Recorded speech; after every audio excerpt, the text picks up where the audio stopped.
Sebagai kota perantauan, jutaan masyarakat Indonesia menggantungkan hidupnya di kota ini. Berbicara mengenai pekerja tentunya tidak lepas dari yang namanya gaji dan juga upah yang didapat. Lantas bagaimanakah perjuangan dari usia produktif di tengah hiruk pikuk ibu kota, di tengah naiknya harga BBM dan juga sejumlah kebutuhan pokok lain? Kita lihat yuk. Gaji dan upah pekerja usia produktif menjadi hal krusial dalam pemenuhan kebutuhan hidup. Utamanya baru-baru ini pemerintah resmi menaikkan harga BBM bersubsidi karena anggaran subsidi yang meningkat hingga 3 kali lipat. Hal tersebut tentunya akan berimbas pada kenaikan kebutuhan hidup yang lainnya. Setidaknya terdapat 3 kelompok besar jenis pekerjaan yang ada di Indonesia. Yang pertama adalah bekerja di sektor pemerintahan atau biasa kita sebut dengan ASN. Kemudian selanjutnya adalah private sector, yakni bekerja di perusahaan asing, perusahaan swasta, atau perusahaan startup.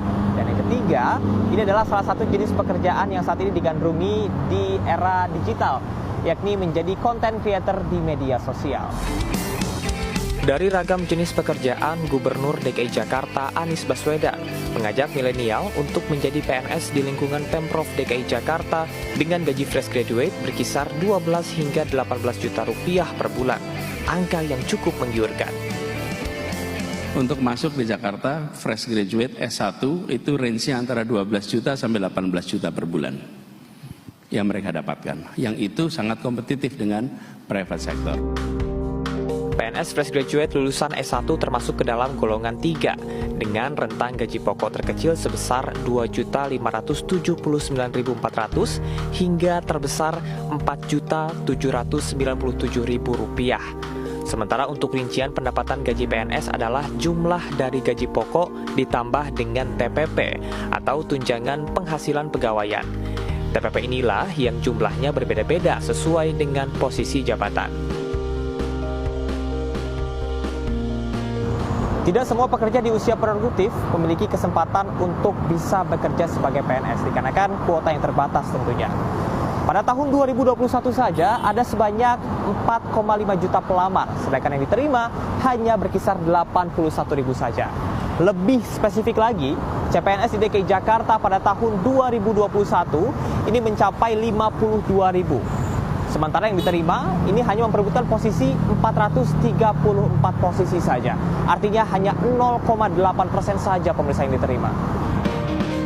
Namun tak perlu khawatir, menjadi ASN bukanlah satu-satunya jenis pekerjaan yang tersedia bagi milenial dan usia produktif lainnya.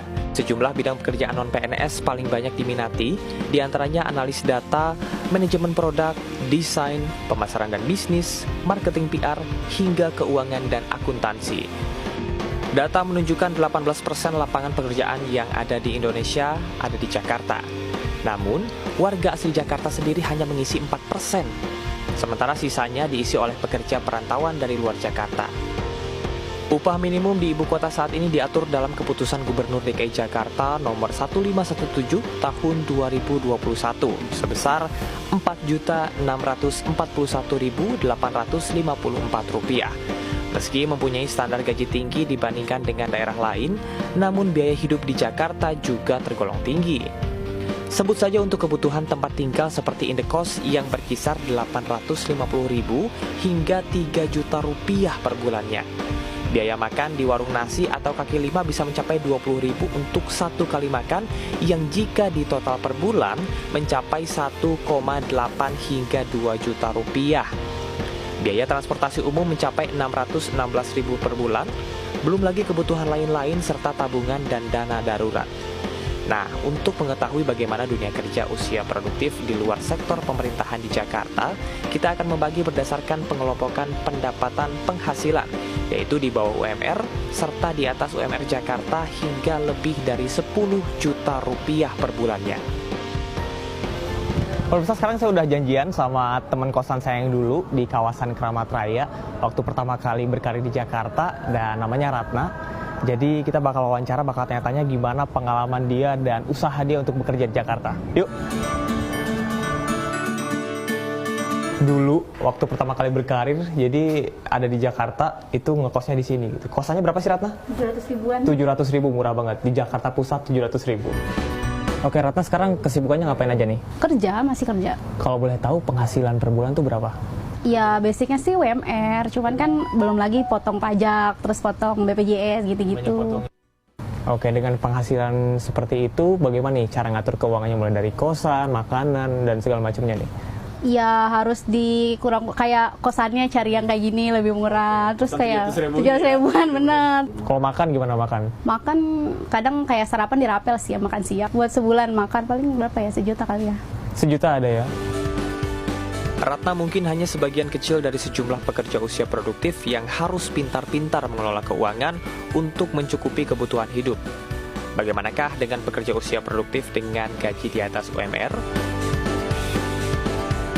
Oke, Mas Bilal sekarang kesehariannya, kesibukannya ngapain aja sih? Keseharian mungkin jadinya monitoring, controlling klinik kan, karena klinik ini juga klinik giginya ada 2. Ini pasti pemirsa penasaran juga nih, gaji manajer muda tuh rate berapa sih? Untuk rate gaji sekarang mungkin di kisaran 7 sampai 10 untuk rate gajinya. Cuman di luar itu juga ada beberapa pekerjaan sampingan yang berasal dari hobi sih. Kalau untuk sekarang ini tuh di kisaran 10 juta ke atas sih.